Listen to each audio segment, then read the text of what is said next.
All right, let's go ahead and we'll stand for the pledge. I pledge allegiance to the flag of the United States of America and to the republic for which it stands, one nation, under God, indivisible, with liberty and justice for all. All right, welcome everybody. It's June 25th. It's our regular school board meeting. James, would you please take attendance? Yep. President Dr. Reese, say that the right way? Present. Vice President McDonough? Here. Secretary Summers here. Trustee Schultz is absent, and Trustee Whitney here. Great. All right, we're going to go ahead and move through the agenda. Item number 2, I do not have any changes to the board agenda. I think we got the policies added, right? That was the only thing I wanted to make sure that got done. Yes, they're on there. Good. All right, we had no scheduled comment, Kelly? Okay. All right, I did not receive any either. All right, number 4 on the agenda is consent agenda items. We have the minutes of the June 11th, 2024 meeting, HR hire recommendation, and bills payable for May 2024. Can I get a motion? Amanda? Move to approve the consent agenda as presented. Support. James? Any discussion? I just want to make a quick comment. Great work to everyone. I saw all of the HR recommendation hires for all of our new classrooms for special education. It makes me really excited that we're really cruising forward on all of that plan and action. So, any other discussion? All right. All those in favor? Aye. Aye. Any opposed? Motion carries. All right. Superintendent's report. Dr. Milligan. All right. Good evening, everyone. First thing I want to start out with, last time I was here, I talked about the opportunity for the community to give input on activities for me to do to get to know the area. I've been working with our communications department to set those up and to go out to these events. So I would like to show 2 videos. The first video is the introduction that we put out on Facebook to let families and community members know that they could give input. So we'll share that first. Go ahead.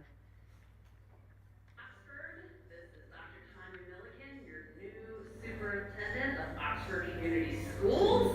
I am brand new to Oxford and I'm excited to get to know Oxford and the community and the surrounding areas. So we're hoping that you can give me some ideas, make some recommendations of things you think I should do or places I should go to get to know Oxford and the surrounding area and the community even better than what I've experienced now. So there is a link below this video that will take you to a Google form. I hope you take a moment and you submit either something you want me to do or a place that you want to go. We'll post where I'm going and you can join me along with other community members in experiencing something fun and exciting in Oxford or the surrounding area that'll help me get to know Oxford and the Oxford community. I appreciate you taking the time. So that was the introduction to the opportunity. We had hundreds of recommendations of things for me to do, so I'm gonna be a very busy person. One of the ones we selected early on was going to OES, having lunch with families and the staff there, and then walking over to Frosty Boy. Apparently that's an icon in the community. So we did that. We went to OES, had a wonderful lunch, and had some ice cream. So we have a second video that shows that experience. Hello, Oxford community. This is Dr. Tanya Milligan, the new superintendent of the Oxford Community Schools.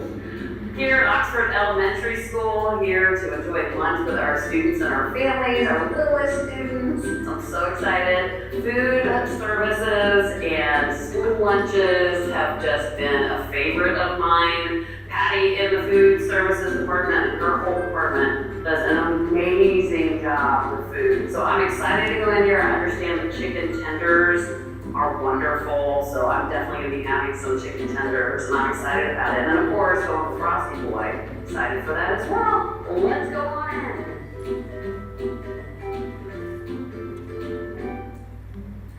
School chocolate milk is truly the best. Delicious. Hello. How are you? Great. Hungry. Are you hungry?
So, great day here in Oxford. I had a chance to have a wonderful lunch with parents and children and teachers. It was amazing. We had a lovely walk over here to Frosty Boy. Wonderful company to hang out with and talk about thoughts around Oxford, thoughts about schools, all sorts of things, and especially hang out in this very, very hot day, but loving every minute of it. So thank you, Oxford, for the opportunity. I look forward to more wonderful adventures, getting to meet different people and going to different places. Right, so that was a fun event. Got to talk to a lot of people. Ice cream was delicious, highly recommended. And this week, we went to Leonard yesterday. They had a reading and math program that we met students and parents and teachers, and that was really fun. And then Wednesday, we go to Eris Bookstore from 5:30 to 6:30. So please join me for books, talking, coffee, all the wonderful things. And we'll have video of those opportunities at the next board meeting. So thank you to Christy Smith. She's been taking care of the video, doing a wonderful job. And it's just really been a great opportunity to get to know people of Oxford. Everyone has been incredibly welcoming towards me and gracious and supportive, and so I really appreciate that. The first item on the superintendent report is the recovery plan. I have a team of leaders here to talk about the update, and we start with, I think Todd is the beginning. Yes, Welcome. you. Thank you. So for the recovery plan update, we're going to kind of go in groupings here. I'm going to start, and let me see. I got to get our clicker going. There we go. And so I'm going to start. Dr. Russell is going to join me once I get through a few slides here. She's going to cover some of our PBIS and MTSS information. So, our mental health services by the numbers are partner with Oxford Addison Youth Assistance. This slide just demonstrates that really their case management services are up. They do their annual reports January 1st through December 30th. So that's how these are set up by the calendar year, not necessarily by the school year. But you can see that they have really pivoted since COVID back in 2021 in order to address our needs as a district. Their services prior to that looked a little different, and they've really made some adjustments. And I'll cover that a bit more when we get to our community partners section. Our Wildcat Pack is going strong. We've got 12 therapy dogs and 24 handlers. That's 12 primary handlers and 12 secondary handlers. So each one of our dogs has a primary and a secondary handler. If our primary handler can't be in for some reason, that dog sustains its daily schedule in each of the classrooms that it's scheduled to be in with that secondary handler. So they continue on with their responsibilities. We've got almost 12,000 classroom visits this school year. Over 96 different school and community events that our dogs have been part of, so we're excited about that. We've really built our intervention grid, and Dr. Russell will talk more about that, but Trails to Wellness is one of those tier 1 interventions that we provide all of our kids at the secondary level, and that required us to obtain a grant through Oakland Schools, and they provided training for some of our lead teachers, and those teachers went on to train all of our secondary staff to implement the Trails to Wellness Tier 1 instructional content. And it's really a nice curriculum resource that supports building relationships, some of our social needs around our kids, developing some of those skills, and things of that nature. So we do break down the number of staff at each building that were trained in order to provide this particular resource. Second step in bullying prevention is provided at our elementary classrooms throughout the district. We've provided over 2,200 classroom lessons. Those were facilitated by our family school liaisons across the district. And we get wonderful reports from our students and our staff regarding the skills that our kids are building through this curriculum resource. It again is a tier 1 resource, which means all of our students get this basic skill building instruction throughout their school days. We also introduced suicide awareness training certification. And what we did for all of our 9th and 10th grade students is North Oakland Community Coalition, which is known as NOCC, one of our community partners, provided QPR training, which stands for Question, Persuade, and Refer. And all of our 9th and 10th graders had 2 class sessions that was part of their health class this spring, and every one of our 9th and 10th graders were certified in suicide awareness training and prevention. We are going to grow that next year. Our intent is to grow that into our middle school based on national data. The numbers really demonstrate a need beginning in middle school for this knowledge. So we're hoping to push this into our health classes at the 7th grade and maintain it at the 9th and 10th grade level for next school year. And then some of our community partners. One thing that I'd like to stress is that although we talked about a couple of these, Oxford Addison Youth Assistance is a longstanding community partner. They've partnered with the school district for over 60 years. We celebrated that this year with them. As you saw, they continue to increase their casework services. And Stacy Williams just has done an excellent job with meeting the needs of our students, whether it's elementary or secondary. They've also partnered with us for Parent University, which Ms. Conja Collins is going to talk about a little bit later, but they put on a very successful Parent University over at our early childhood program, probably one of our most successful parent universities of the school year. Our Wildcat Pack I want to highlight that we continue to sustain that program through community donations. It's not funded through the general fund, and so we're going to continue to build that platform of how do we maintain. When we did our year-end handler meeting this year, that was one of our focuses. How do we maintain that community support through donations to sustain those 12 facility dogs? Caitlin Malberg does a wonderful job as our district lead handler with that. Trails Tier 1, I mentioned it, and we are expanding that grant with Oakland Schools to include Tier 2 training, which will be for our mental health staff. So our mental health staff will be getting that Tier 2 training for trails, which will give them one more resource to use at that Tier 2 level with select students that need that extra support. So they'll be receiving that training over the summer, actually. They've signed up and they're prepared to partake in that training. And then our second step lessons, which we talked about, next year we're expanding that, and we're going to be providing extension lessons within our classrooms for our teachers to help facilitate. So oftentimes in a true Tier 1 model, we want our classroom teachers to embrace a lot of these concepts and integrate them into what they're already doing. And so our FSLs are actually developing a menu for teachers to select from in order to provide extension lessons as part of that. So the one thing I'd like to mention is that the Office of Victims of Crime identifies our district as an organizational victim related to our tragedy, and therefore our school community has needed to develop and expand many of the partnerships that I just referenced.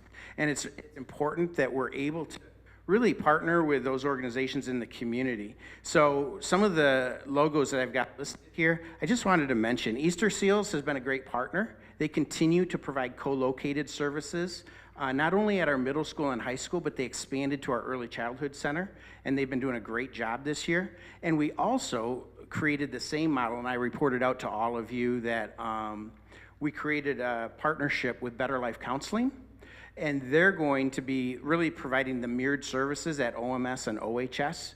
They started this spring, and Better Life Counseling just hired Megan Van Sickle, who had served our district as a social worker for over 30 years. She retired, and they hired her to come back and provide services, similar services, K-12 next year. So she's a familiar face. She's a highly qualified mental health professional, and we're going to be able to expand those services through our Better Life Counseling partnership for any of our students that need counseling throughout next school year. So it'll be a great resource. The one thing that I'd like to mention is we've covered many of these. A couple that I'd like to reference is 42 Strong. We're continuing to partner with their mentorship program. They provide a resource in our community, and we support them with their annual recruitment for both mentors and mentees, both at the high school and the middle school, which has been a very successful partnership. Many of our students enrolled in our leadership and mentorship classes, led by Emma Gordon and Dave Brown, are also involved in 42 Strong. So it's been a nice connection for those kids to kind of lead the recruitment efforts in our partnership with them. Another community partner that I want to reference is Journey Lutheran, which is a faith-based organization that's not only partnered to assist individual families during personal tragedies in our community, but Pastor Matt has really, they've got a $150,000 Care for Oxford fund, and they've dispersed over $100,000 to families in reimbursement costs for mental health services across our community. So they are a wonderful resource as a community partner for us and our families. So with that, I would like to bump over to Parent University, Ms. Kanja Collins. Thank you. So as you know, we took a little leap of faith in introducing Parent University to Oxford Community Schools this year. I think it's safe to say we were overly ambitious, offering 22 workshops, 9 of which were recovery focused. And I say ambitious because it's probably more than any district around us is doing as far as Parent University. To be fair and transparent, some were more attended than others. And so we're learning a little bit about what it takes to have more attendance. Childcare was a big piece of it. I think food was a big piece of it, or events that parents or families can attend with their children, things that they can do together. As Todd mentioned, one of the most successful events was the one that was put together with, I'm drawing a blank, OELC and Oxford Addison Youth Assistance. They did a series for Love and Logic, and the parents came in I think it was a 5 or 6 part series, but again, they provided childcare and pizza, I think, and that really helped keep the parents. But the feedback was that it was very beneficial and that they wanted to continue it. So again, we've learned a lot. I think part of what we are going to do next year is maybe scale it back a little bit, but we want to try something different yet again, and we are going to try to hold a parent education fair in November. Specifically, we're aiming for November 2nd at OMS. With partnership with NOCC, they are going to fund the keynote speaker for the parent education fair. So what we have planned is that it's a Saturday event. We would start with a light breakfast. Participants can come, bagels, coffee, something light so they can converse and connect with one another. They would participate in a keynote event.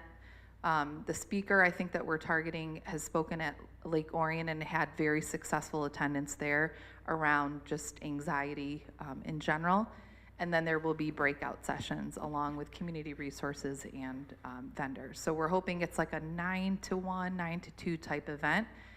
And what we're anticipating is this type of event will help community members know what Parent University is more about. And then maybe the other future events will be a little bit more successful. So that's our plan for next school year. This is a project near and dear to my heart. I was a co-chair in my previous district to an event that would attract, by the time I left there, 500 or 600 people. And that's a goal that I hope to be able to grow here. I think an empowered, educated community makes a huge difference.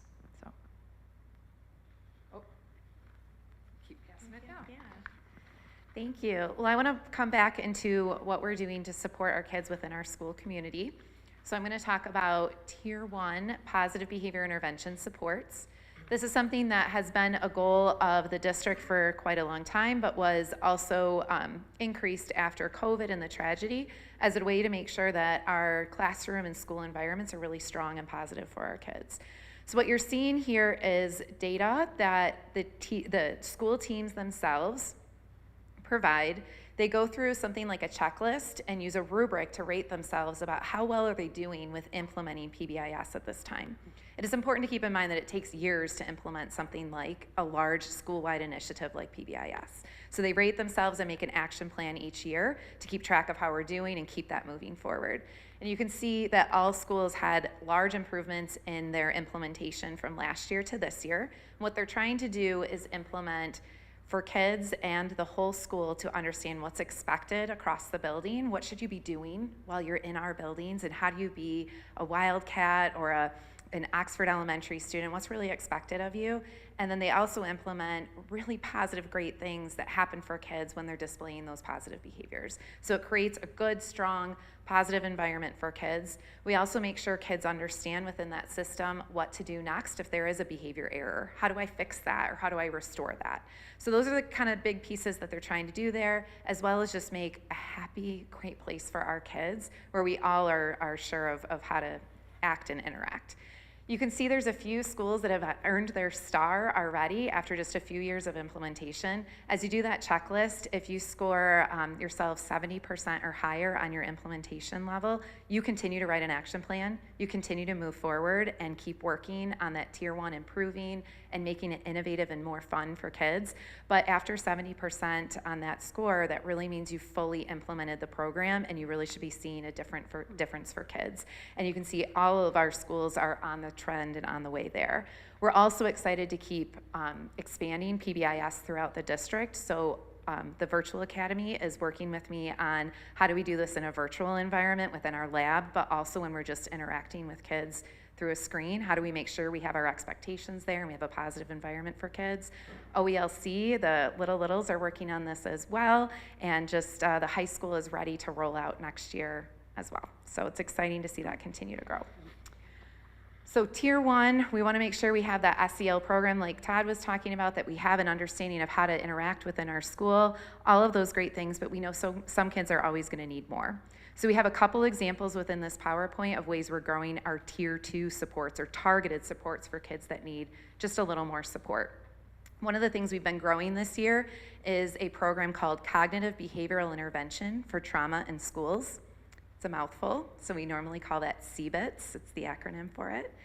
This is for 5th or 6th grade up to 12th grade for students who have some sort of trauma in their background, a traumatic life event, and are showing symptoms of depression or behavioral problems. It's not for our kids that are most significant need. Kids who are most significant need really need a one-on-one therapist, probably outside of the school or co-located, maybe some supports in our school one-on-one with a counselor. But our kids that are doing okay day to day, but still are having some of that impact. So cognitive behavior intervention, trauma for schools, we started this last year and continued in the fall of this year with community therapists coming in and helping to run groups for kids that were selected for this intervention.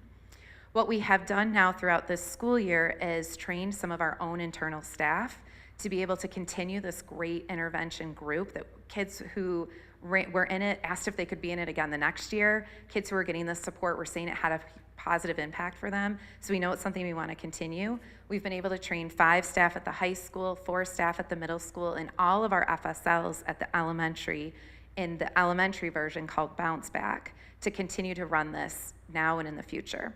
So this year, our own staff at the high school and middle school were able to continue groups and have really positive connections with kids. And it's so great to be running this important tier 2 extra support for kids with someone who they see every day, someone they can still connect to if they need help in between, rather than just, we appreciate the community therapy support as we are getting going, but it's so exciting to grow it to the point we are at now. Within that program, kids are learning things like relaxation, anxiety reduction, problem solving, and just how to keep moving forward, even if something comes up that might bounce them back a little bit, how to keep going forward and how to get those extra supports in place. To go back to some data, another piece of data we're using this year to help determine who needs those extra supports is an early warning system. So an early warning system is a way of using data that we already have, like attendance, grades, credits, how far are we behind on credits, or are we ahead on credits, Things like that we already have right in front of us to get a holistic look at our children. So we do right away, if attendance is low, respond. We attend. If there's a discipline issue, we respond right away. But this system brings everything together to help us better understand how much support does a student really need. Are they really an intense need, or is this just a targeted need that's needed? Are they really doing okay? And tier 1, what we're doing for everybody is okay for them. You can see with what we're doing at the high school, a large percentage of our kids really are showing that they're doing okay and they're having success within our school. We have student relation teams at each alpha level within our high school that's then taking this information and looking at what can they do for their specific students who are in that yellow or in that red, meaning they need a little bit more. Most often what they're doing is they look through that, they're seeing kids are already involved in an intervention. They're coming to the after-school den to get their grades up. They're already meeting with an FSL to talk about attendance issues, but if anybody on that list isn't already connected, they're making sure to connect them. We have that data again at the middle school and elementary. At middle school and elementary, we add in things like our universal screeners in reading and math, and we get a good idea of what we can do to help. We look at it for the whole building. We also look at it by grade level so that we can tell, is there a way that we need to maybe divert some of our attention to a specific grade level that's maybe having more students in need.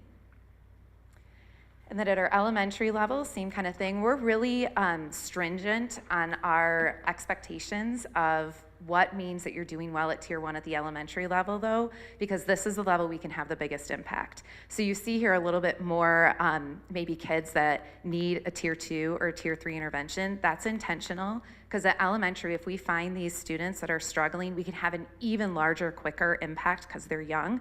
So we want to set our standards so that we're catching a lot of kids and getting a lot of intervention at this level when we can still do major things for them in short periods of time. So the point here is that we're able to quickly get kids into intervention, but make sure we're looking at them holistically, not just at the reading score, but reading score along with their social emotional score, along with their attendance, everything all together. And we're able to get the right things in place for these kids. So we'll keep looking at that across years and across time and keep reacting to that. I'm going to end here with some SABRS information you've seen me present to you all before on our social emotional readiness assessment. What I wanted to highlight today for secondary is what we've been seeing across time. So I have data here from fall of 2020 all the way to this last school year's fall results. So showing how are we doing when we came back from COVID, how are we doing as we came back from tragedy, and how are we doing today? And what you can see is that we really are rebounding. Our kids are reporting at the high school back to levels and even a little bit better levels than what we saw when we came back from COVID. So we know that we have some of the right things in place for these kids to support kids who are struggling, and we'll keep working at that. At the middle school level, same thing. As we look at SABRS, we see our results even getting back to higher levels than when we came back from COVID. We know there's a lot still to go for our kids to make sure that some of the educational loss from years ago, some of the different types of education they've had across time, where they were home and in masks and all those different things, that we're still providing the supports that's needed to them, but we're seeing good, strong results from our overall school look across time. At the elementary level, I didn't provide that data from year to year to year because really it's looking about the same. Every year we're showing, this one is at the elementary level, it's a teacher report of how our kids doing with their social emotional readiness. We're really seeing a large percentage of our kids come in every year ready for academic learning. So that's what's on the left side. And right away we quickly intervene with kids who are struggling with social, emotional, or academic needs. One of the things I wanted to point out is doing this year to year to year, we can identify if there's like a cohort or a spot where maybe we need to provide a little bit more attention to. And this year in our data, we did see that in the fall, our kindergartners had quite a bit of need in a way that we hadn't seen in the past. Teachers were reporting, ooh, there's a lot of social needs here and a lot of emotional needs here that they hadn't seen prior. So right away, our FSLs, other behavioral supports are able to respond to that. We put in all of our buildings good attention to our kindergartners, and we'll continue to do that.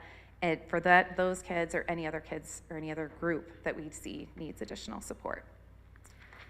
I'm going to end with the fact that we are growing these internal intervention supports. In everything that you could come and talk to me about, whether it's attendance, it's behavior, it's reading needs, we have a system ready to respond for kids who are in need. So here's just one quick example. At our high school level, when our students are struggling with that social emotional assessment of SABRS, we right away have a system that everybody knows kicks in right away. We don't wait and scratch our head and say, what are we gonna do next? We already know what we're gonna do next. So for kids who are showing that little bit of need, our family school liaisons kick in. They do check and connect meetings with kids, let them know who their supports are within the building, check in with them. They use this Tier 2 information to help select students for groups. They run circles to help these kids get to know others within the building. And then if we have a student that's showing high significant need, right away it kicks in that a counselor will meet with them one-on-one, discuss how things are going, determine any needs that they have that we can address, and parents are called. So those are some things we're doing right away to make sure that we respond to what we see. And you could come to me about anything that we're seeing in our data, and I could tell you what we're doing right away to respond to that. Really proud of the work that's happening across our buildings. Okay, so looking at safety and security within Oxford, this graphic was seen at the April Safety Forum with one change. We are now officially an ALICE certified organization.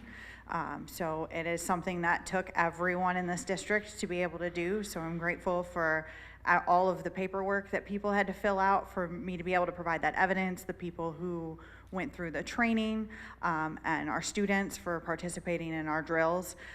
That is something that we had set a goal of this year, and a lot of it was submitting the paperwork and then waiting for them to evaluate, which is why it took us until the end of the year. But we are able to say that we are an ALICE certified organization.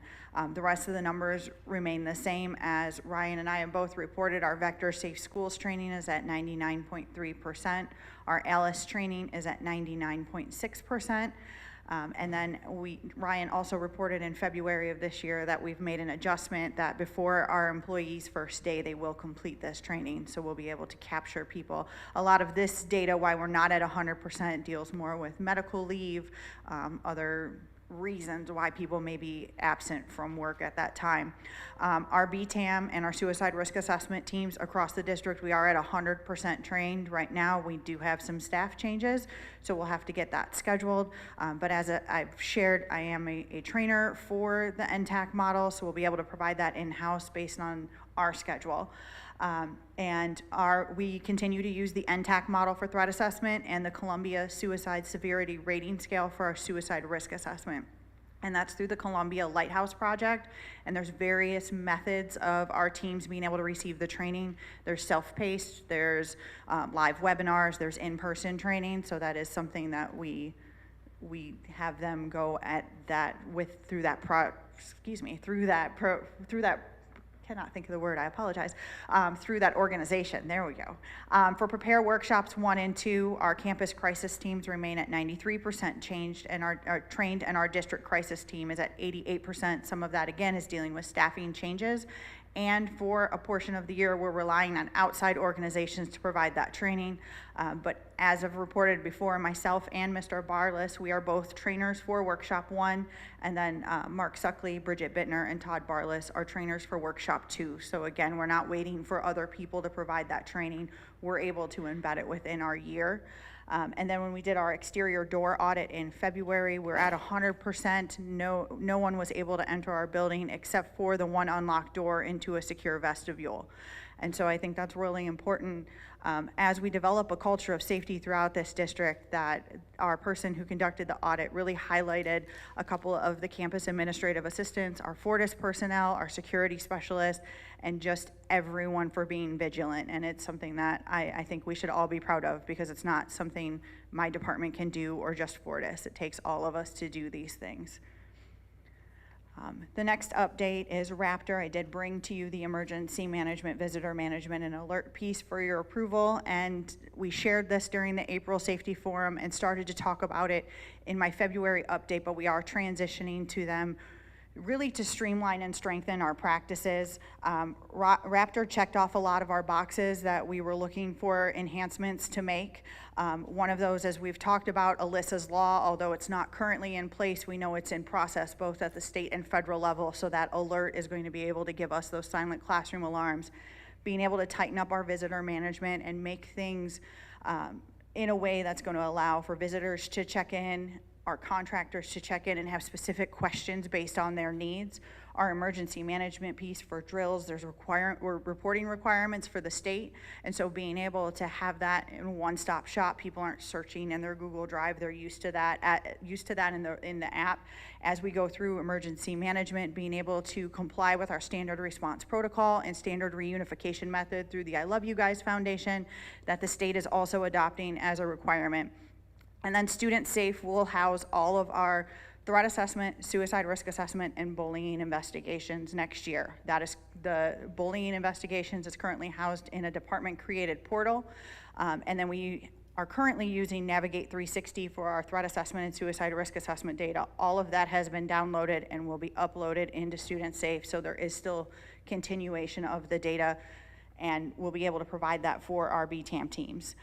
And so just so you know, Raptor is used in over 60,000 K-12 schools throughout the country, including Ann Arbor, Novi, Brighton, and then throughout the country, Austin ISD, Seminole County Public Schools, Newtown Public Schools, and Irvine USD.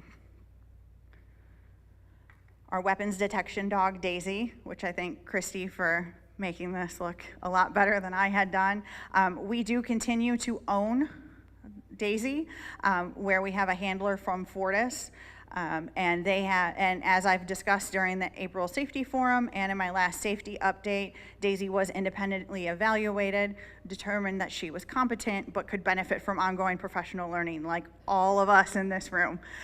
So I am happy to tell you that she is, and her handler, they're currently going through it, and both the organization and her handler say that she's doing a really good job, and they're really surprised, not in a great way, like she's just surprising them every day with all the skills that she's getting. And so we're grateful for that partnership we have with Fortis and being able to continue having Daisy. And Daisy will continue to conduct specific searches as needed throughout the district.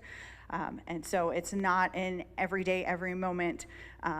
If any of you are familiar with any of the dogs, even our therapy dogs, they need to take breaks. It's a difficult job that they have besides just being adorable and great for us to pet. And this is something that's been shared a lot, but just again, we really rely on see something, say something. And so we've reviewed okay to say and when a tip is received. I know it's very small and hard to look at on this, but we did share it as part of the safety forum. So there's a cleaner copy there, but just that reminder that see something, say something. And there's multiple ways that you're able to report anything that seems concerning or suspicious to you.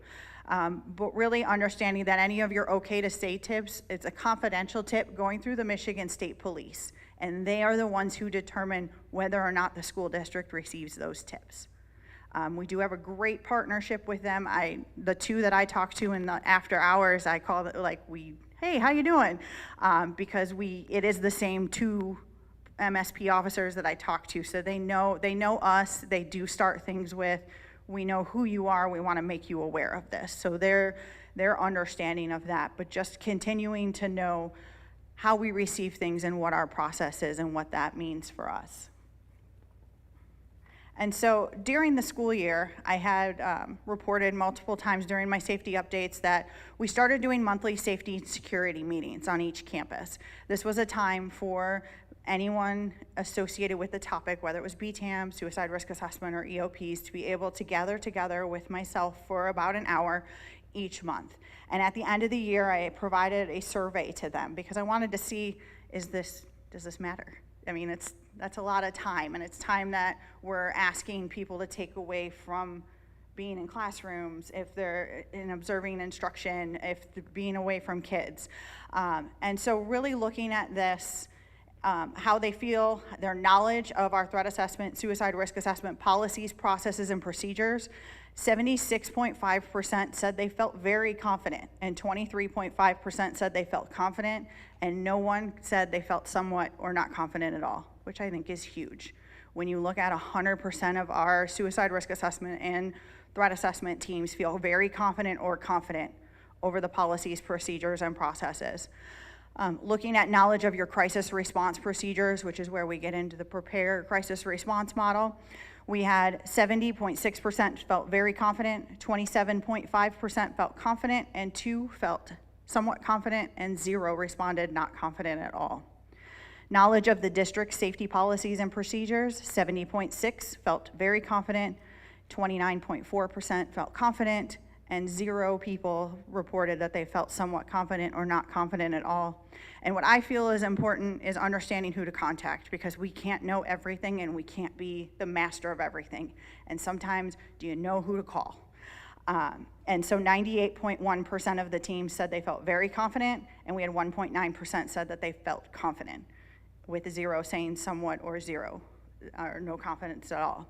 Some of the feedback, I gave them different questions about where do they need to grow individually, what are their strengths individually, where does their team, their campus team need to grow, and what are their campus strengths. And the only identifying information I have from this survey is what campus they were from, because I wanted to honor that anonymity, but at the same time, Clear Lake may have different needs than Lakeville, the high school, and the middle school. So really being able to work with Dr. Russell and Ms. Bittner next year as we really look at the entire continuum of what emergency management is.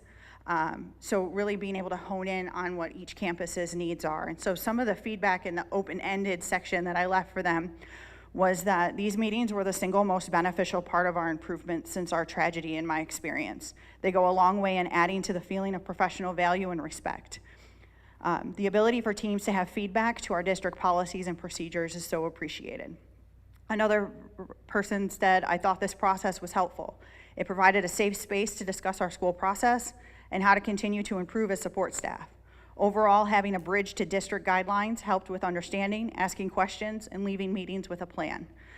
And I'll read one more for you, is talking through protocols, practice time in our roles, clarity of expectation in practice, accessing easy-to-use material is very helpful. We've been doing these things, and I think we need to keep doing these things. Whatever we practice, that's usually what we wind up doing in a crisis. And so I think that's really powerful for where our teams are, not only in their recovery, but in their knowledge growth, that having that space that, although it does take time away from their traditional jobs, just that culture of safety that we're developing, it's producing results. So some more data. It's gonna be in different chunks. So this is the last quarter data for threat assessments. So as you can see, we didn't have any imminent or high priority. We did have 35 screeners from March to June and 7 full threat assessments, which were at the minimal and moderate priority level. So the vast majority of our threat assessments for this quarter, and then as you see that we go into the entire year, the vast majority end up in that lower portion. So what we can equate that to match along with what Todd and Christine were talking about is when you think about this as tier 1, tier 2, and tier 3, your tier 1 is your screeners and your minimal priority, because they can be supported using universal classroom supports. When we get into moderate priority, that's your tier 2. They can still access those universal supports that we have, but they might need a little bit more intervention. In a moderate, the individual doesn't appear to pose a risk of violence or serious harm, but the behaviors indicate some greater intervention needs. And then as I spoke about, or the 2 high priority at the high school were 2 students making threats towards each other. There was not at any time a threat to the greater high school community, because their behaviors to each other were escalating, both inside of the school and outside of the school. The team felt it was important for us to pay attention to that and to be able to track it. So that is why we have 2 high priority threat assessment. So the grand total for the year was we completed 105 screeners and 26 full threat assessments for a total of 131. And 100% of the time we inquired about access to lethal weapons. This really was because we had it required within the system, and we will continue to do that. What we really focused on the first half of the year with those safety and security meetings was developing a screener that was going to be thorough, because we want everyone to report anything that they find concerning, and let the multidisciplinary team made up of at least 1 school administrator, 1 school-based mental health professional with a master's degree or above, and at least the school resource officer. That is our minimum board policy team, but for them to be able to gather and get all of that information and have that screener and look at how can we best support this child overall. And so when we look at our suicide risk assessment from March to June, We do see that there are some more high risk. This is managing mental concerns with individuals. And so really looking at what outside supports are we able to get. Dr. Russell and Mr. Barlis really talked through things that we're offering at the different tiered levels, whether it's as part of our recovery or just the mental health needs in general. We all know prior to COVID, but COVID really created this environment where we're more aware of it and we're better educated about it, but how are the children are also exhibiting other signs that they hadn't before. And so really being able to screen a lot of cases, what can we, again, that tier 1, tier 2, tier 3 type support, but having that thorough screening process, following our models and our processes, and being able to then really target that tier 2 and tier 3 group and how we can support them. We did 19 full suicide risk assessments and 36 screeners from March until June.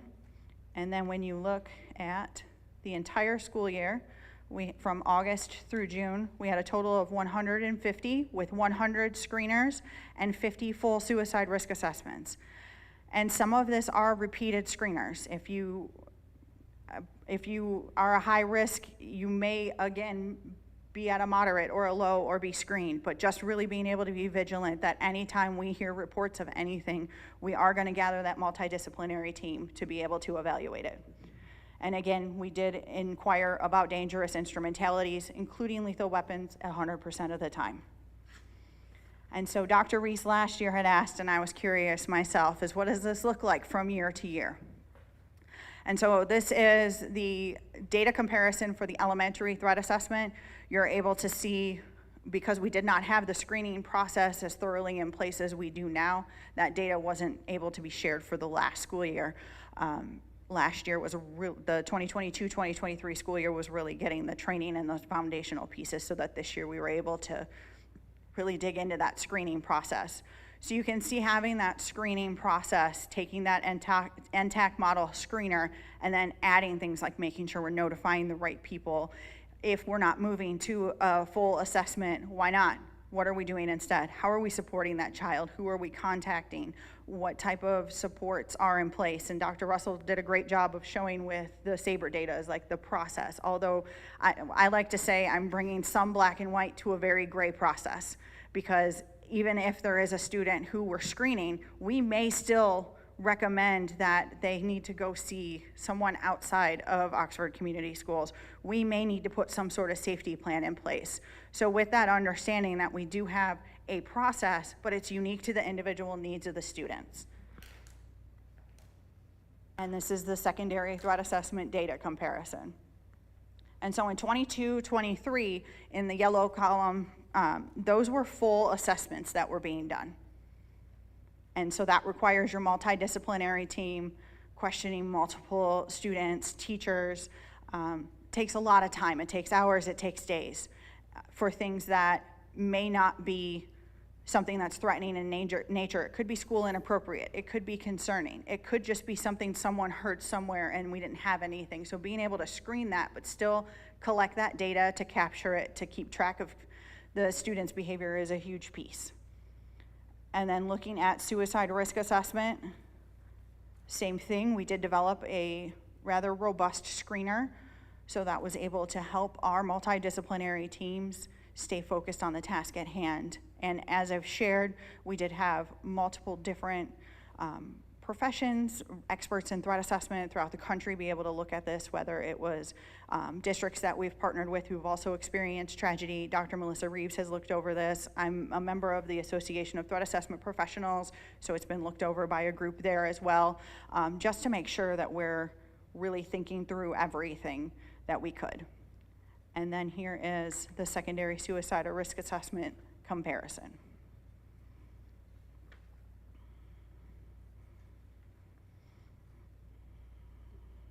And then the final piece of data to share with you this evening is our bullying investigation data, which is reported to the state.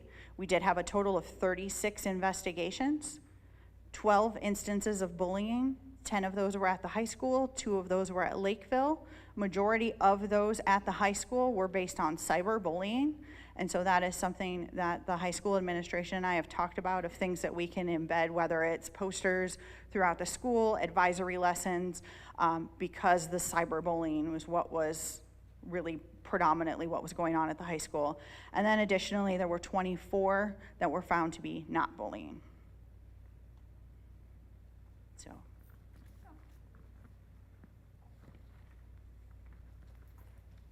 Okay, good evening. Thank you, Dr. Williman. I am here to update you regarding the areas of staff wellness and retention. The first goal in our ongoing recovery plan is to establish a culture of well-being that will provide employees the ongoing support and resources needed to be successful. So continuing the work, our wellness committee continued this work in 23-24. That was a large component of our goal. Our committee worked tirelessly to provide monthly as well as building-specific opportunities. And this work culminated on May 8th, 2024 with our second annual staff wellness fair. You can see we had 110 staff attendees, 47 winners, and 28 vendors. I want to extend a very heartfelt thank you to all of our community vendors for coming out, providing their booths and all of those prizes that were won by our employees. And we have 26 building well-being champions that were instrumental in making this work occur. Okay, another component in our plan is increasing utilization of the EAP, so the Employee Assistance Program. And the data available to us thus far from Q1 is projected on the screen. You will see that we do have increased utilization. So for Q1, we had an annualized rate of 21%, and this is an increase over Q4, which was at 11%. Over time, the 21% year-to-date is an increase over the same reporting period from 1 year prior. We were at 5.5%.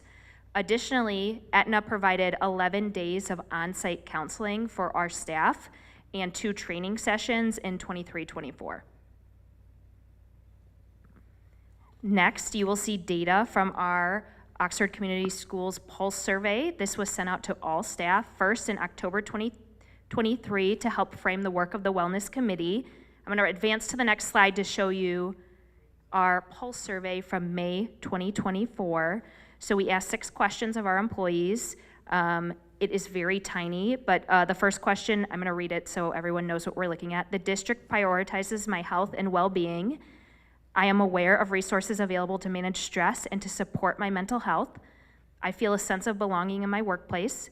Working at Oxford Community Schools gives me a sense of purpose. And next, there are people at my workplace who genuinely care about me and my well-being.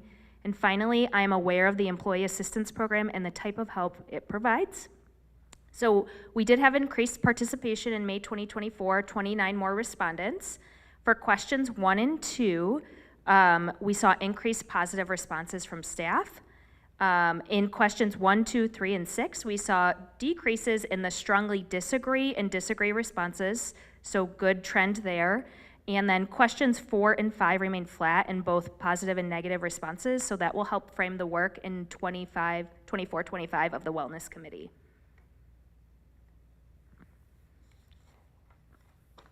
Objective 1C of the ongoing recovery plan addresses our goal to inform and educate staff on being a trauma-informed workplace. Our monthly newsletter, HR newsletter, Thrive, has published 10 segments on trauma-informed workplaces in 23-24. In total, we've published 14 issues. So I wanted to really lift this work up. This has been shared to every staff member via email. It's printed and on bulletin boards in every school to make sure it's accessible. Our first trauma-informed workplace segment was turned into a poster size and sent out to every building so staff was aware. In addition, Thrive Monthly is just a passion project for the HR team. We love it very much.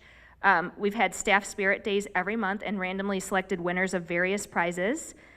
We've promoted the EAP in every issue. We've also notified staff about flu shots, retirement seminars, benefits updates and resources, community vendors and opportunities, and other wellness initiatives. Another really great component of Thrive were the You Matter moments. We've had 109 staff shout-outs submitted by Oxford Community Schools employees. So this is staff lifting up staff and the work that they do every day. We've had nearly 200 published photos of staff creating community through shared events. And we're just so proud that we are, the wellness committee is on the front lines working in their buildings every day to promote wellness. And our staff are lifting up their colleagues in this work, and it's shared out monthly as a positive resource with staff. So next I'm moving into goal 2 in the ongoing recovery plan, which is to implement programs to remain competitive in order to attract and retain staff. The top 2 points on the slide are examples how we've implemented offerings this year going into the 24-25 school year that give Oxford Community Schools a competitive advantage in a total compensation package. So you all are aware of Oxford Schools moving into the pool for insurance. This will offer 4 PPO options for staff, and the majority of staff in the main benefit class have 2 of those PPO options at 0 cost. So there's no employee contribution for the health plan. That is huge in the healthcare world. Costs are going up. We were able to leverage our size and getting in with the pool to make sure there are efficiencies that we can turn over to staff and make sure that we're competitive when we're not only attracting new staff, but retaining the great educators and support staff we have here today. Supplemental life insurance is something that we've wanted to offer staff for a long time, and it's off the ground. So staff were able to purchase life insurance for themselves, their spouses, as well as their children. We received a lot of positive feedback from our staff for implementing that program, and we'll look forward into the next benefit year that starts on January 1 if there are other areas where folks feel there's a need to remain competitive. I will touch briefly on last year. We did also increase our dental coverage for staff to remain competitive within the education market for preventative services to be covered at 100%. And with the 22-25 Oxford Education Association contract with the district, we did implement paid parental leave, which is huge. I still think we might be one of the only districts in the state that offers 6 weeks for new parents, whether they're adoptive or what have you. They get 6 weeks of paid leave, which is incredible and really a selling point when we are attracting new staff as well as retaining the talented staff we already have. And that will conclude our presentation. Thank you so much. Thank you. That was a lot. I liked it. I'm not gonna lie, it was a very pretty presentation. To the board, does anybody have questions? I do. First off, thank you. I went over it, I think over the weekend, and I appreciate all the work that, it's clear that a lot of work has gone into this single presentation, so I appreciate all of you for putting that on. I guess I'll start as far as Christine. The early warning system. So let me find it again. So we see the percentages. Certainly this is a snapshot in time. So, but we see this percentages kind of, I guess it's hard to know what to compare to, right? If you're trying to compare, like we see this percentages kind of stay the same across the grades, maybe getting a little bit better for 11th and 12th. But how do we typically see, as far as, I guess, the feel through the year, kids like dropping out of that tier 3 and then some just moving in? Like, is it kind of just that continual kind of cycle as far as others filling in? I mean, it's something really not captured, I don't think, there. I think it's an excellent But I'm question. trying The to point understand. in an early warning system, right, would be to identify these students and move them out of the need for intervention. Absolutely.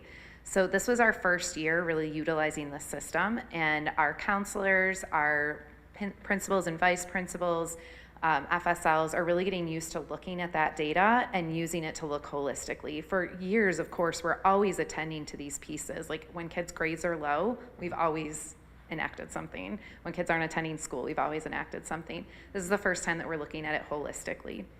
I'm looking forward to bringing you some of that data next year that shows how things have changed throughout the year. This year, we were, again, getting used to it. We changed our cut points a little bit throughout the year as well, because part of it was to make sure, are we really accurately using the right data to determine who's at risk and who's not. So a lot of this year was working with our mental health and our academic staff to determine, are we using the right indicators and the right flags? Because what we want these to be are something that even without the student saying anything, it's raising the hand for them, saying, I need help in this area. And for some kids, I need help in multiple areas. So what you're asking for is something that I'm looking forward to bringing you in the future as we get more used to this data, as we become experts in it right here within Oxford, and we have that type of data to be able to show you. So I don't have it quite yet, but we're getting there. So the first thing this year was to respond, to see if our indicators were correct, to make any changes that we needed to it, and then, of course, always to be looking at some trends within what we already have. Similar to that, you mentioned kindergarten coming this year being a specific need. Yep. I noticed third graders were a little low on there as well. Is that, I mean, I guess the feel in the district, was that specific, did it feel like it was specific to this class of third graders, or is that kind of a dip for third graders because of developmental differences or Right. whatever? And how does that feel, I guess? So having been in education for a long time, it is not, it's common to have times where you have like a cohort of students that you're like, okay, this class is tougher than what we've seen in the last few years. What's exciting now, as we become better and better in education and better with data, we not only have teachers saying like, whoa, there's something a little different with this class, we need a little bit more. We also have some data and information to be able to back that up. So as we maybe shift resources to a kindergarten, a fifth grade teacher can also see that on a graph and say, I understand why kindergarten's getting a little bit more here. Makes a lot of sense. Please do that. Please have them in a better space by the time they get to fifth grade. So now your question is kind of the why. We all have kind of theories about that. Like, is it that these, our current kindergartners were at home during COVID and not as interactive maybe in daycares as typical? I mean, we can put some of those things out there, but I do also want to say that it's not uncommon to have a group that, okay, we're gonna work a little harder here than maybe we did the year before. So I'm gonna kind of stick with that for now and say that we're gonna just use our data to be responsive, and we'll keep uncovering what these needs of kids are, because as kids come into us and we're getting to know them, we respond to what we see, and then the next year we respond a little bit more. I'm excited to be able to show you growth throughout the year, but we also have to remember at elementary and at any grade level, for some kids it can take multiple years to see that growth too. That's why I'm looking forward to the data, Me too. because that's one of the things, because third grade is that class of 2033 or whatever, that I've heard throughout either the district or even the county and even somewhat nationally, that's that class, and I've mentioned this before in some of our meetings, that's that class that COVID, like that was their foundational years, right, in either kindergarten or around there, right? And so I don't know if that's really what's happening here, but I just want to, it's good to have the data, and then we can kind of watch that data and understand it better. It's good to have that data, and as a parent, we should just always be excited to know that people are aware and taking action. So my own children were in a grade level that their data, you could see it, they struggled, they were the loudest class, and all those different kinds of things. I wasn't ever worried about them because the school knew and was taking action, and the same thing here. We know that we have some kids that need a little bit more support and assistance, and they're getting that already. They've been getting that all year long. Yes, please. Specifically with the kindergarten group, I do think that there could be impact of, again, when they were born or what their very early childhood experience was. But Dr. Russell shared that at elementary, we introduced the elementary, or we had our FSLs trained in the cognitive behavior intervention therapy for the bounce back, for elementary kids, because some of the trauma that especially our kindergarten kids are coming in with is familial. Some of them are homeless. Some of the things that we're experiencing, we're experiencing some of these things at greater numbers than we have before with some of our younger students. So there is a greater impact on our students that, at least in my almost 7 years here, have not seen before. So I think it's fair to say that intervention was in response to what we're seeing from some of our youngest students. And then Mike, I just want to go back real quick to, you're looking at the data and talking about some of those tier 3 kids, and do we move them back into tier 2, and how do they cycle through? As you look at some of the assessment data that Dr. Williman even provided around suicide assessment and whatnot, when you're managing a mental health crisis or condition, oftentimes that's a process, and it's a long process that you manage over a period of time. So oftentimes those numbers are repeated. It's the same youngster that might be struggling with a particular issue, and they're getting the help they need within school and outside of school, but it manifests itself at different times. And so we continue to track that, make safety plans, partner with those therapists in the community in order to support our students as best as we can in the school setting, yeah. So they do cycle in and out, but a lot of times you're just sustaining them there in order for them to be successful academically, and building those partnerships and plans too. Any other questions? Are we sticking with early warning, or are we jumping around? If anybody has any other questions in the top area, then maybe they can go now. Okay, I did have one in that area. And I do just want to say again, thank you all. That was an incredible presentation. I had an entire page, and you eliminated most of it. So excellent, excellent job. Thank you. For that, it was segmented, so I'm just curious if it was for a reason. The early warning system and the savers, are they treated differently for tier 2 and tier 3 when, you know, they show up in red? Or is it the same path, but 2 different kind of screenings? Okay. So we have a number of pieces of data that are within the early warning system.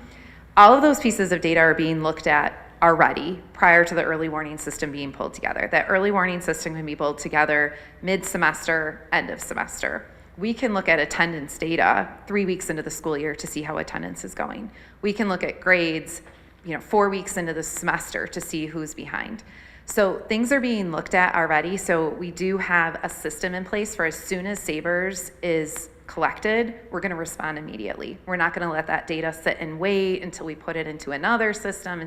We're going to immediately respond and make sure that any student who's waving that flag of social and emotional needs has a response right away. Those pieces of data are then pulled together in an early warning system to have that holistic look. Because if I have a concern in my social emotional functioning, but my grades are fine, I'm attending school, then I need that targeted intervention.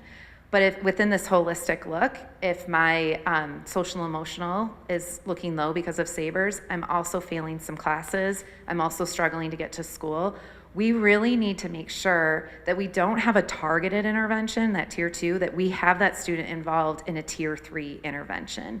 And it takes pulling that all together in one place in an early warning system sometimes to see that. The person who's responding to discipline is often our dean. The person who's responding to attendance is our FSL. The person who's responding to grades is our counselor. They're all coming together as a team at times, but they're doing their work that they need to be doing on a regular basis. And then this early warning system helps us just stop and check in. Is that student receiving an intervention, and is it matching the need when we look holistically? Did that help answer that? It did, thank you. Great. So a lot of that data is repeated in the early warning system, but we did want to spell it out separately because there are also separate action items within the recovery plan. So Sabres is a standalone, and so is the early warning system. Thank you. It truly does take a team to do this, let me tell you. So the other thing that I would just really want to stress is that as we look at those numbers and tiered interventions for specific students, is a student isn't a tier 1 student, a tier 2 student, or a tier 3 student. You've got to look at that whole child. And every child has things that they're really good at, and they're that tier 1 where they're successful. And then there's other areas. It might be attendance, it might be focus, it might be their emotional growth or well-being. And those are areas that we need to focus on. But a child, the whole child doesn't fall into any one segment. We really want to look at children where their strengths are as well as where their needs are, and it varies by child. And so the more we can focus on that, we build those relationships with trusted adults, and it supports those children's in their strengths and in the areas of need. So it's important to recognize that. Thank you. All right, Mike, you had more? I think other people have more, yeah. Go ahead. Why don't you guys go first? Oh, boy. I see the list All right. from where I'm sitting. It's not that bad, really. I'll just jump to Ryan real quick. For the Employee Assistance Program, When the new insurance becomes effective in January, that does not change this, correct? We keep this? Correct. Yes, Okay. Aetna is a standalone product, so it does not have any, the new insurance doesn't have any bearing on us offering the EAP. Perfect, thank you. And one more quick one.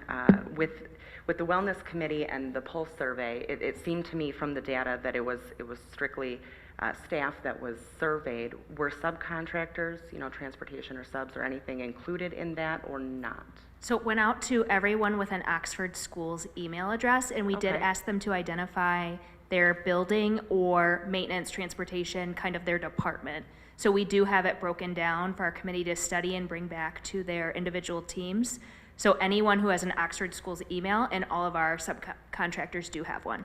So they were included in that. Perfect, thank you. And then, so Allison, with Raptor, I had the question if it was replacing Navigate 360, and it sounds like it is. So are we Yes. still going to be on track with the timeline that we're at right now to have everything moved over into Raptor and all staff trained by school start? And have you already started moving the data? Is it working pretty seamlessly? We wanted to wait because we had a few cases within Navigate that needed to either remain open for the next school year, or we had some ongoing finishing check-in meetings. So we do currently have 4 open cases within Navigate that will transfer over, which everything else has been closed. So then that process is going to start in July, that we just start uploading. We're working with tech to be able to batch upload so that it's not a one, but everything's ready outside of those 4, because I was waiting to see where they were, and the 4 of those are suicide risk assessments that we want to monitor over the summer. We had something similar like that last year, where we want to be able, with the different offerings, we have SEL things, we want to be able to still provide that support and check in, so we didn't feel comfortable just closing those cases out because we're moving to a new system. Right now, we have our first training will be set on July 31st, and that will be for all administrators. And then we have at least 1 mental health person from each building. We have 3 from the high school that will be coming, and then 2 from the middle school, to almost be that go-to as far as student safe goes. And then I meet with Raptor again on Friday to set the next round, which we're looking at that first week when they come back. We found within secondary a good chunk of time, because that'll be able to allow us then to turn some of that around to some of our staff, but then continue to roll that out, and then finish up, because of the beginning of the year is so crazy. But we will have at least bare minimum will be at least 3 people on each campus, which then that's your required amount of members. And then we have Dr. Amy Grosso, who works with Raptor. She's also one of the senior consultants for Safe and Sound Schools. She is a counselor, so she'll finish up any mental health professional that we haven't been able to capture in that September training. So I know I said I was going to get everyone trained, but when we sat down to look at what the beginning of the year looked like, it wasn't realistic without them getting here at 6 o'clock in the morning or staying really late. And I like to get up early, but there's only so much people can do and learn in 24 hours. So it's almost a 3-stage process right now. But that way we capture everyone by September. And our consultant lives in Lapeer, so is full well aware of who we are, and the sensitive nature of what we're dealing with. And is more than, and that's why they're agreeing not to just do virtual, like they're coming in and they're sending their best with them as well. Thank you, thank you. And then as far as Daisy goes, where will she be stationed this coming school year? At the high school. At the high school? Yes. Great. Because the handler was assigned to OES before, that's why she finished out the year at OES. And then Ryan and Daisy will transition to the high school for this school year. Great. And I know it wasn't in the presentation, but could you give a little status on the parent subcommittee, the safety subcommittee? I know the Yes. last update we had was in that April, and we got to meet some of them, and they expressed some interest of new board members because participation wasn't that great. So is that happening? What's the process? And, has there been any feedback from them? So we were waiting a little bit because I needed to wait for Dr. Milligan to get here to see how she wanted to move forward with that committee. I do find value in that committee. We do have our first quarter meeting scheduled. It's the same day of our district safety committee. And part of what we'll be discussing is, I did speak in February about the Department of Homeland Security has a community action briefing. After we had our parent university with the okay to say, they did unfortunately show a very activating video, so I want to vet anything with different subcommittees before we move forward. And so we did offer that to our parent subcommittee. We did have a few, and I've gotten feedback, but I haven't gotten enough to be able to say I'm ready to schedule this. So that's one of the topics we're going to discuss in August. Not that they're a decision-making body, but they are a good representation of our district. And so being able to find out if that's something that's appropriate for our community, because it is a 2-hour virtual training. I did a similar thing that Homeland Security has one on behavior threat assessment and just different concerning behavior and just a deeper dive into that. And my mental health subcommittee did go through that training, so that is something we're looking to schedule for the next school year as an optional experience, just to deepen our knowledge. So it unfortunately wasn't able to happen in the spring just because after our parent university, people have to watch stuff before we push it out, because I've watched the video that was shown, but it's a whole different lens once you've gone through what we have gone through. And so just really being protective, but still wanting to bring that knowledge. So that's the first thing I have on my agenda for August, so that hopefully soon after we can bring that training from Homeland Security forward. And again, that is a local person, so is aware of who we are and why, and was well willing to let us preview things before we release it to anyone. Thank you. Last one, and I don't really have a direct question. I'm looking maybe more for some thoughts or feedback around the bullying issue. So we just had the climate survey, and around 50% of parents and students, said that bullying is not tolerated and staff members are responsive when bullying is reported, and the other half not so much. And in last year's bullying survey, there was about 40% of middle school students who reported being bullied in the last couple of months. But the data, as far as the reports and investigations and then found bullying or not bullying, there seems to be a disconnect, and I just wanted to know if you have some thoughts on why. A lot of that is just around education of what bullying is and what bullying isn't, and are they in fact reporting it? You may say to your friend, but are you really going to your trusted adult? Are you really using the anonymous bullying feature? We've gotten anonymous bullying reports in April about something happened that in October, but didn't tell us who the aggressor was. And it's anonymous, so they don't have to share that it's them, but all they got was somebody said something to me at this place. There's not a lot I can even go on to even share. So it is something we keep track of. And typically when we get things like that, it's just, hey, keep an eye out for this kid that may frequent this. I don't want to give away like anonymous reporting, but really just trying to be intentional then about how are we being proactive of really educating what bullying is and what it isn't.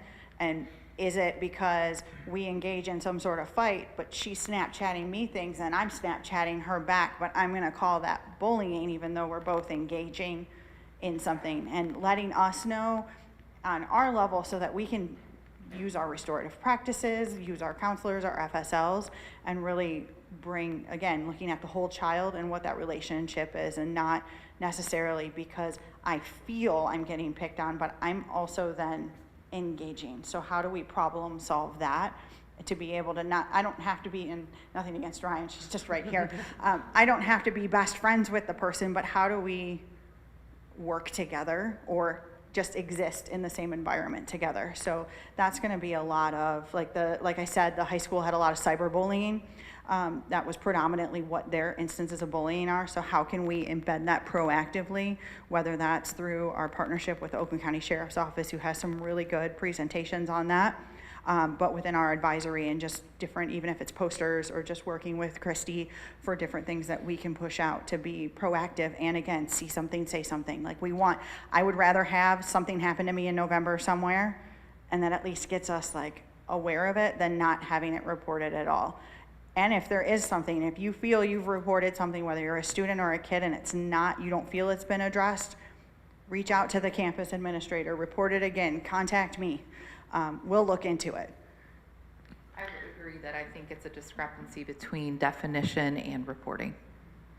Right, and if you don't mind, I just want to add the definition, the legal definition is that it has to have harm, an unfair match, and repetition. right? And we do train on this. We have a module in vector courses, and it goes through what is bullying, what isn't bullying, and it gives scenarios. So for example, you know, a group of girls in middle school, one girl is invited to a sleepover, and the girls are, ha, ha, ha, they don't get to go. Is that bullying, or is it girls being mean, versus a larger student pushing a smaller student down on a regular basis? Is that bullying? So it gives some really good scenarios, and I think it is helpful to clarify what Allison just said. Thank you. So it sounds to me, you know, that the students don't quite have the same definition of bullying as the adults, and that's mainly where it's coming from. Partly and/or not reporting it. Yes, yeah. Yeah. Thank you. Yeah, I mean, I think that really is a key, because we've even expanded, Bridget and I last year, with getting that anonymous reporting option on every student's Chromebook, and making sure that parents were aware that they could fill those out as well. And so it's really a matter of what we hear through different venues. And I do get emails, and I've had people at board meetings that I've met with afterwards that have reported things and then followed up afterwards. But utilizing the systems that we've really expanded in order to collect that information and respond to it appropriately is really important. And that does take time to get those systems ingrained in our culture, where people understand this is how you access these supports. The anonymous component is challenging, though. Because when you have an anonymous reporting document, it's really hard to follow up on that. Sometimes awareness, but sometimes the details aren't available in order to follow up directly, unfortunately. Gotcha.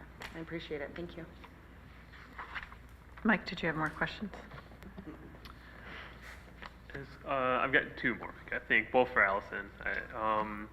As far as, so I was looking at the suicide risk assessment for the secondary level, and at OHS, I know it's not an apples to apples with the 22-23 to 23-24 because of the addition of the screener, but coming from like 69 cases, I'll say, to 91 cases, if you combine the screener with the full, I just want to know, is our threshold a little bit different, or are we seeing, I mean, because that's a bit of an increase, certainly.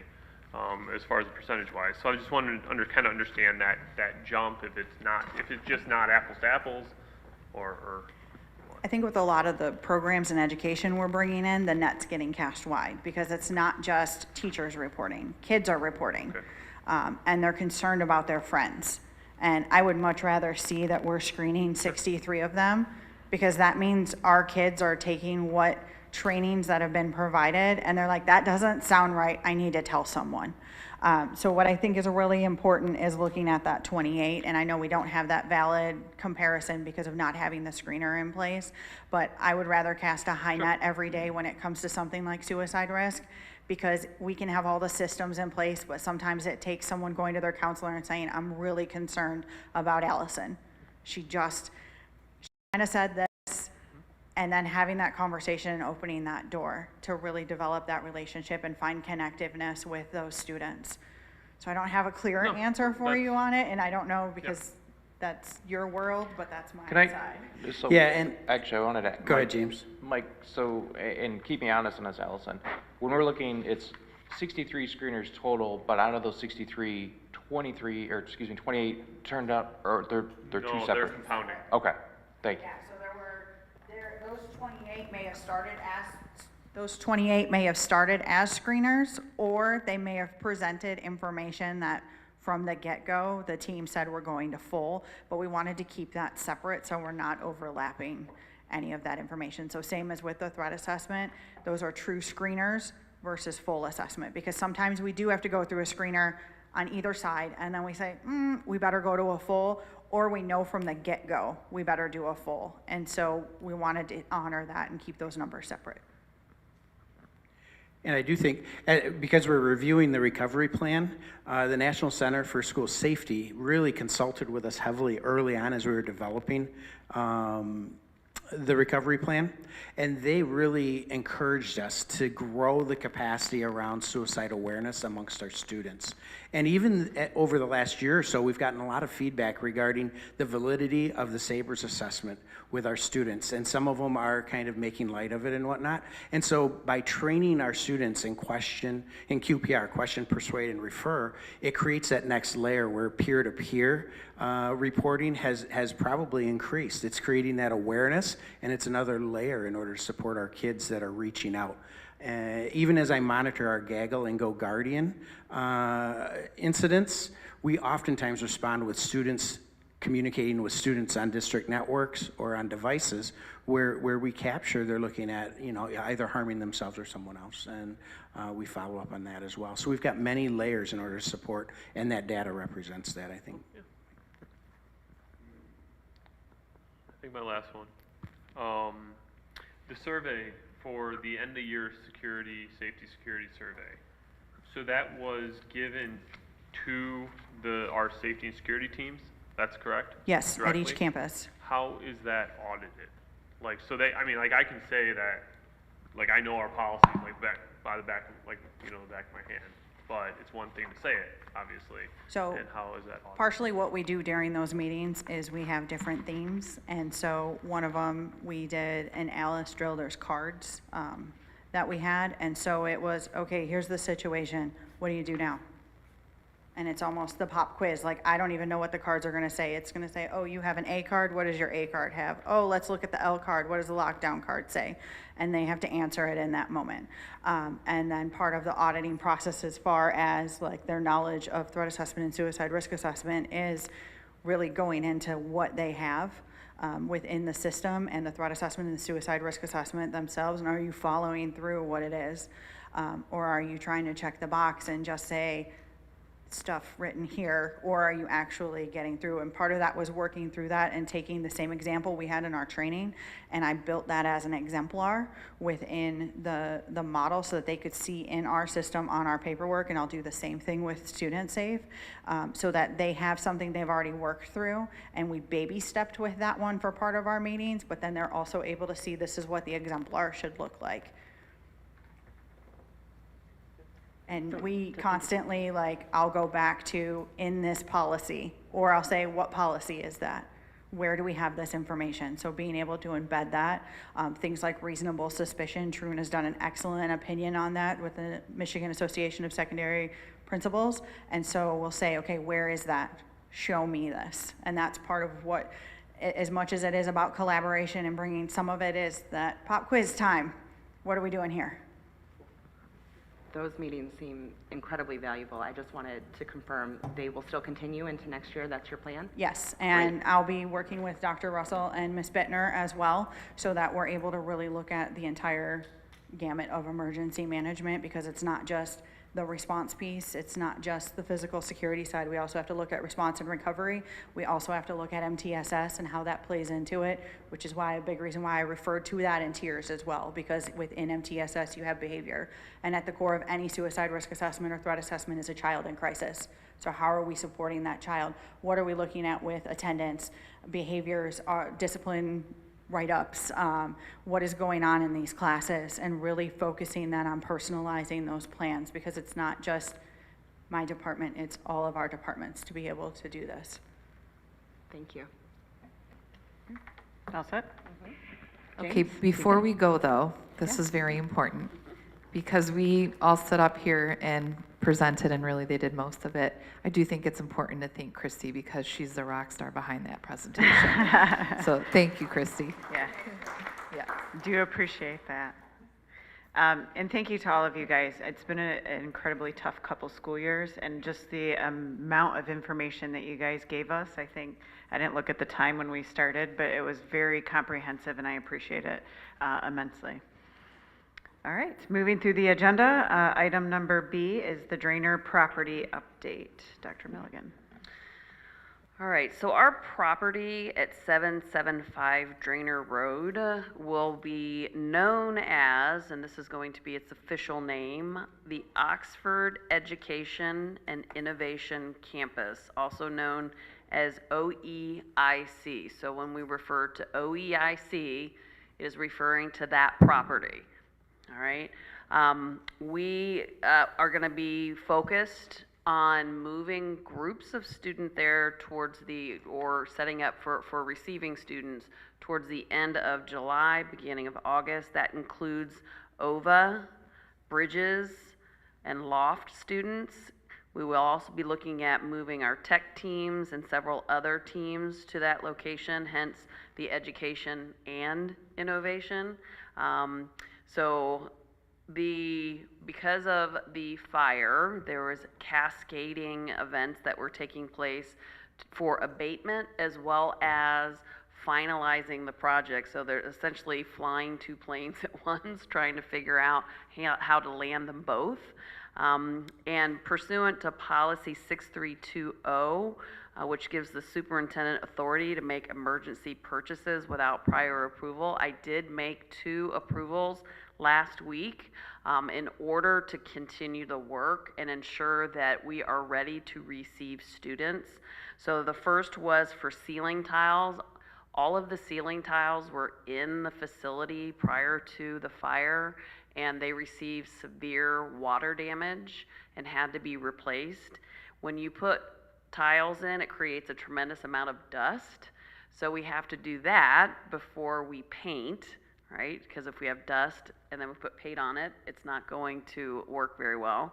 The second emergency approval was for the paint itself, to complete the paint so that we can finish the rest of the projects and stay on our timeline. So they were 2 emergency approvals so that the process could continue forward efficiently and make sure that we had our students ready to receive students in August, but getting everything finalized towards the end of July, beginning of August. So I am bringing that to the board's attention.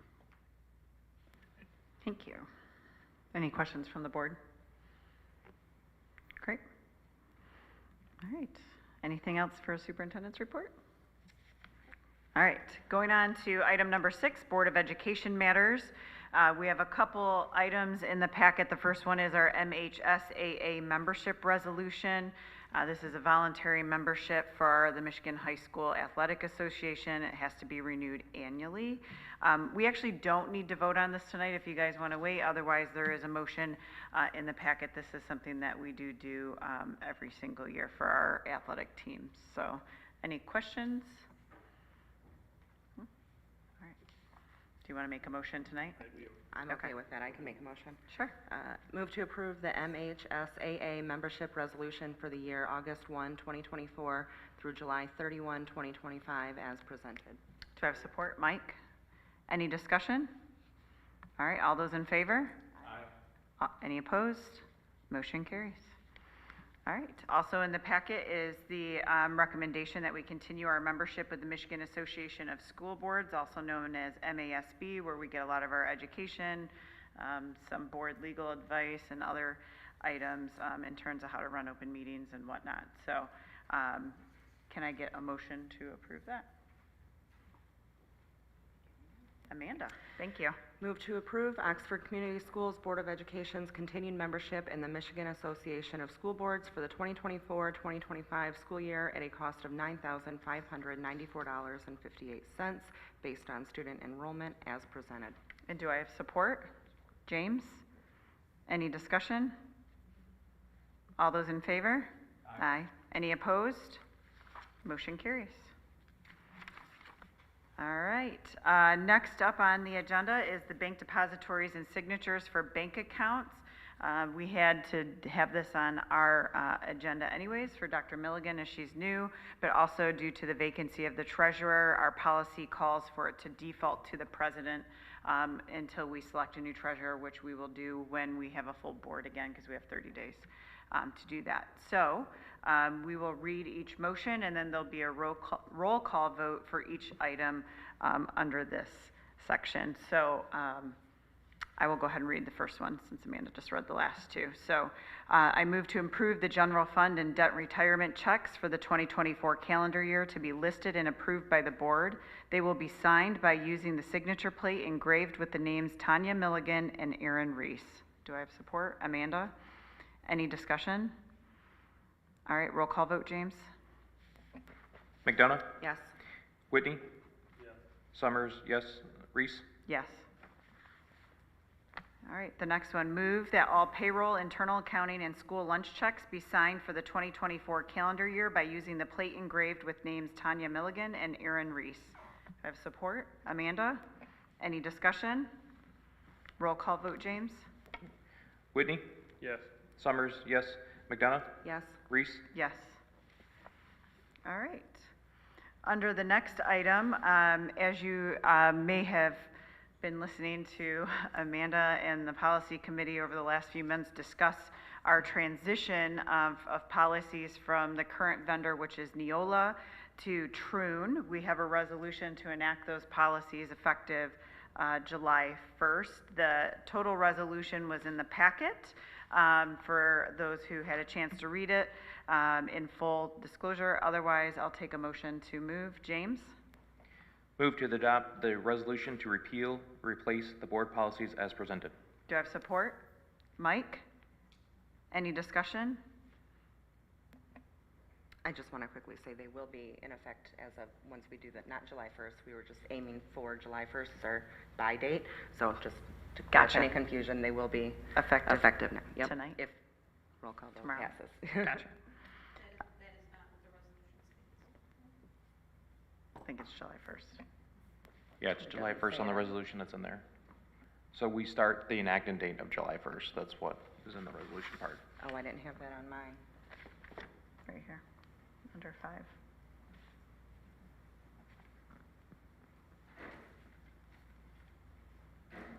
Okay, I take that back. We will pass it tonight, and it'll be good July 1st. That'll work. It's an easy, clean cutoff date for a lot of individuals. I do want to thank Amanda, and obviously Dr. Markovich isn't here anymore to thank her, but there was an enormous amount of work that went into comparing Neola policies to Troon policies to see if there was any modifications that needed to be. And I also thank in advance Dr. Milligan and the cabinet for all the AGs that they now have to align under all of the new policies, because I know it's an enormous amount of work, but I think we've had a lot of positive feedback on Troon. Their language is clear, it's easier to understand by the lay person as well as by the administrator to make their actions needed based on the policy. So thank you. I know it was a lot of work and a lot of time. Roll call vote, James. Whitney? Yes. Summers, yes. McDonough? Yes.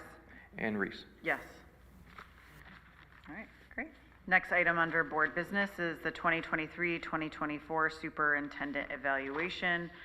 We met in 2 closed sessions to create that evaluation, and I'll take a motion. It was in the packet. James? Move to approve the superintendent's evaluation for the 2023-2024 school year as presented. Can I get support? I'll support. Mike? Any discussion? I will just say in general about this, that there's a new evaluation tool that comes out in July under law.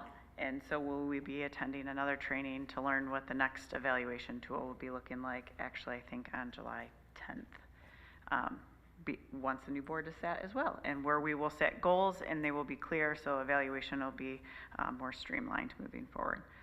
All right, all those in favor? Aye. Aye. Any opposed? Motion carries. All right. Item number 7, finance and operations. Courtney.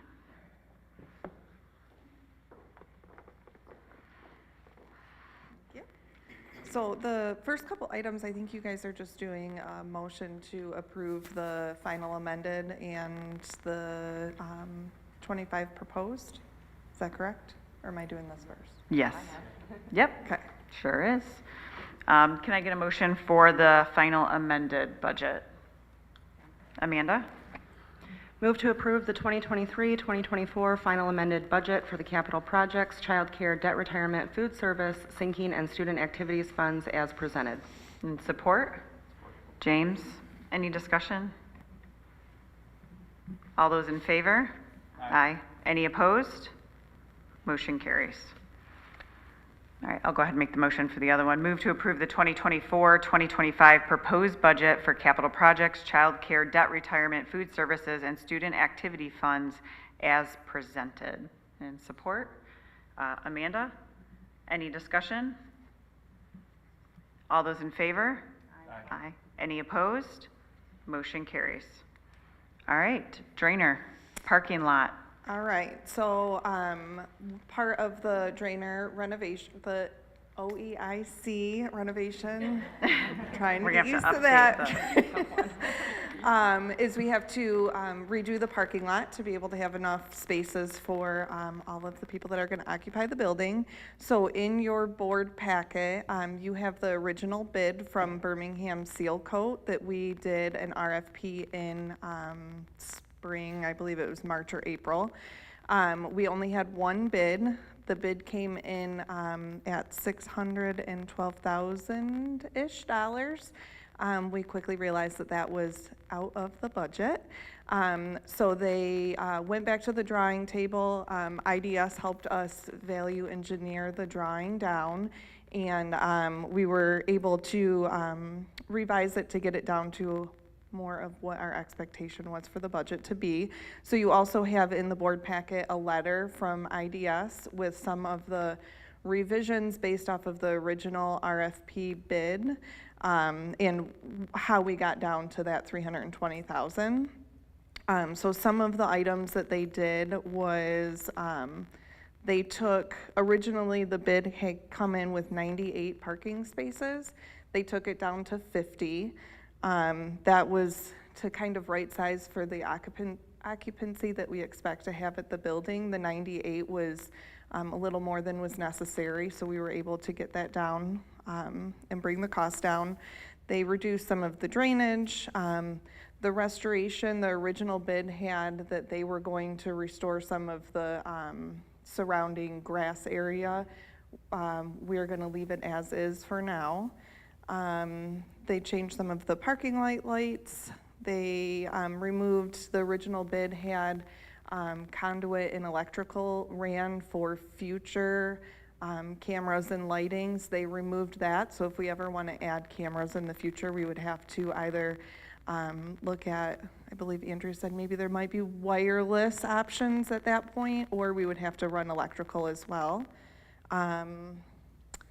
And I think that was all that I had. So this is just a visual of what it was in the original bid and then what it's down to now with the bid that we are asking for you to approve. I do have Andrea from IDS, who's the architecture company, and Tim from Birmingham Seal Coat, who is the company that submitted the bid. If you have any questions, they're here to give me some backup. All right, does anybody have any questions? We're not voting on this tonight, it's just for us to review. James? So with the amendment and downsizing, if you will, I guess wording to that, do we have to put it back out to rebid for that, for other stuff? I know Birmingham was the only one that did the original one, but that we're changing the scope of the project and looking to change, I mean, it's more than just, removing a couple of lights. I mean, it's a fairly big change to it, and it's cutting Birmingham's almost by half and stuff, but I didn't know, should it be rebid or set out there for bids again? I am not positive on that. Okay. I was told that we did not need to rebid it because it was it was a downsize and not upgrading it. Okay. Am I misspeaking on that? No, and I think the other factor was time, that the district wanted to move forward so this could be in place for the building opening, and if Yeah. it was to be rebid, it would add 2 to 3 months to that schedule. Understand, I just make sure, okay. If I'm not mistaken, Dr. Milligan, when we were speaking about this, I looked up the new Troon policy correlating to this, and we did verify that a rebid was not needed, correct? Yep. Okay. Okay, good. So we're on the same page with that? Yep. Okay. Any other questions? No. All right. Oh, I do. Oh. So to confirm, the conduit and the power for future cameras was taken out. Are we still covered from a security standpoint with outdoor cameras on the new bid? Yes, so from my understanding, the conduit that was being ran was not, we were not installing cameras because what we have in here is sufficient for the security needs and we would be able to have all areas covered. The original bid had it as for future, if we decided that we wanted to add more, we would already have that electrical and conduit ran and we wouldn't have to do that in the future. And we also will have cameras on the building towards the parking lot. They won't be in the parking lot, but they'll be covering the parking lot. It's the back of the parking lot where we won't have the best coverage, but we'll still have it covered as a whole. Thank you. The scope also includes improving a walkway. You can kind of see the sidewalk coming out of the bottom left corner. And that will connect the lot to the building. Where you see the yellow highlights is where the lighting will be. So that walk will be illuminated at all times in the evening. Good, thank you. Connecting to the building. For security, safety reasons.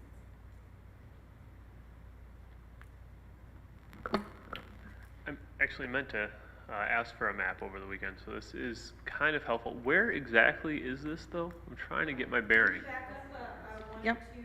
Oh, I was probably looking here, sorry. Yep. I was definitely looking here, so I didn't have this.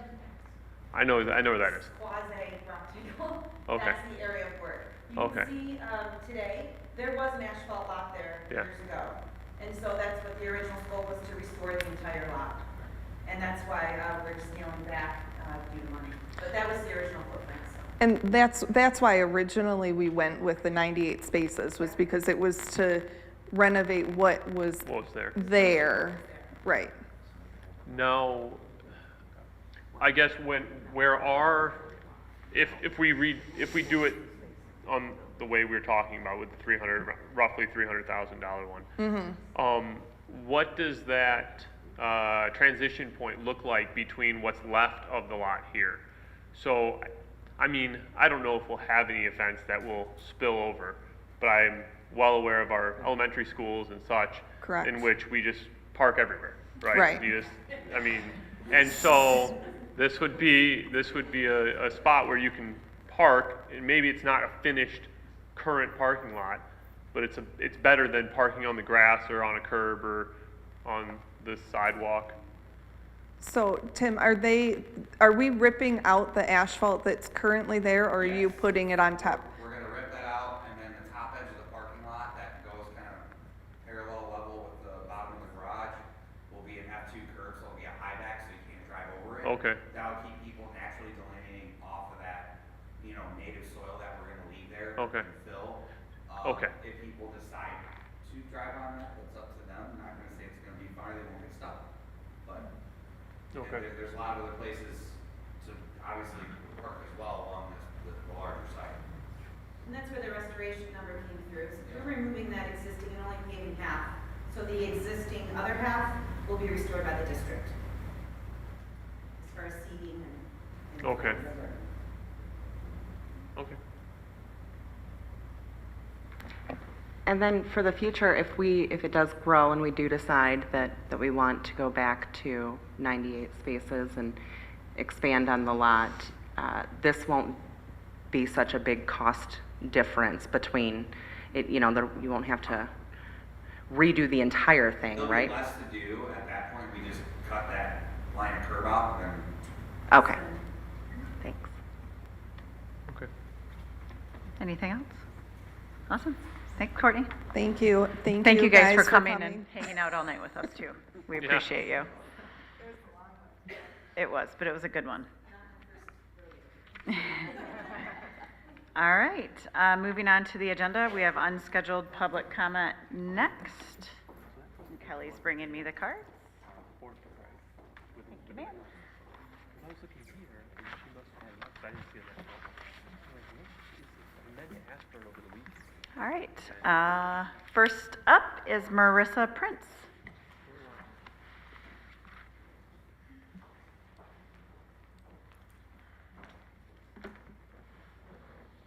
Hi, guys. Good evening. On Saturday, I attended the third annual No Future Without Today walk or march to end gun violence and the rally they had. It was held by current and former students who organized it.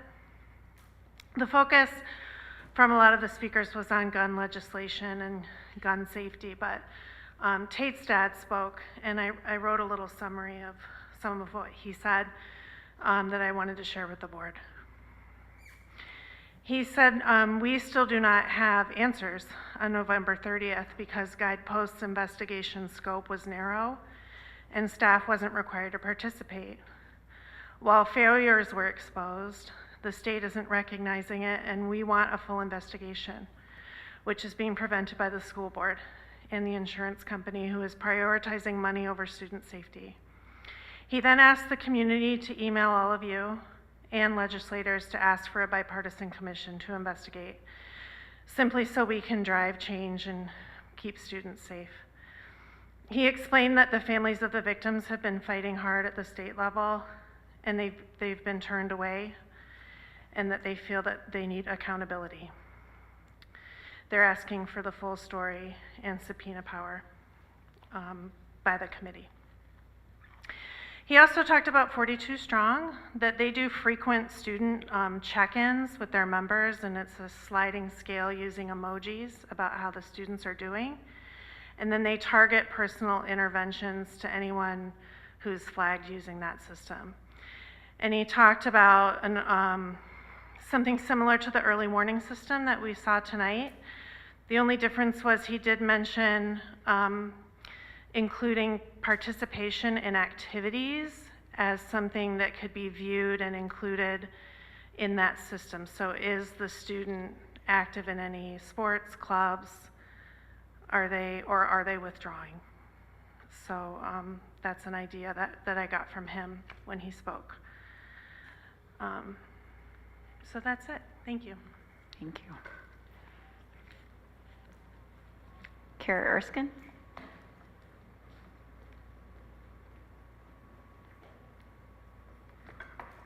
Good evening. I had another parent call and ask me to come. My schedule hadn't allowed me until now, and this was when school was still in session, so it had been a while. Her daughter had not been able to come to school for about 3 weeks prior to that last week of school, and she didn't know who else to turn to. We're not the best of friends or anything like that. Our daughters were in a after sports school thing together the year prior. So like not super buddy, I guess is what my point is. And she didn't know who else to turn to because she felt the school had failed her. And so she's like, I know you go to school board meetings, can you help me out? So as a last resort, she sent me a Facebook message because her daughter hadn't been able to go to school. She had and she told me to come and share this. So this is why I'm here. She's a junior. And the last 3 weeks prior to this incident, her daughter would drive to school and sit outside, not being able to go into that building. And on this particular day, she was finally able to go inside the high school, which is this huge accomplishment. Her mom was so freaking proud of her. So she calls the attendance office and like, hey, just so you know, my daughter made it in the building. You would think that the attendance office would be excited. She was not, because the daughter decided to go to a classroom that had the therapy dog and not her first. It was on a Wednesday, so they had the late start, not the first class. First period. First spell, but not first spell, you know what I'm talking about. So this attendance office, and we've heard, I'm gonna run out of time. This attendance office went into this building and yelled at this student who's already has 504s, 503 IEPs, who hadn't been able to set foot in this school for the last 3 weeks, yelled at her, had her in tears. And we've heard Allison say how all the staff is trained and trauma informed. What made her think it was a good idea to go and cause more trauma to this student? And so she called it, and left emails to the principal and everyone else, and she still hasn't gotten an answer. And how long have we been out of school now? That is not trauma-informed behavior on the school's part. This is not the way we need to be treating our parents. And this is why a lot of parents still don't trust the school, because we're saying we're trauma-informed, but our actions and the implementation is not there. Thank you, Kara. Yeah.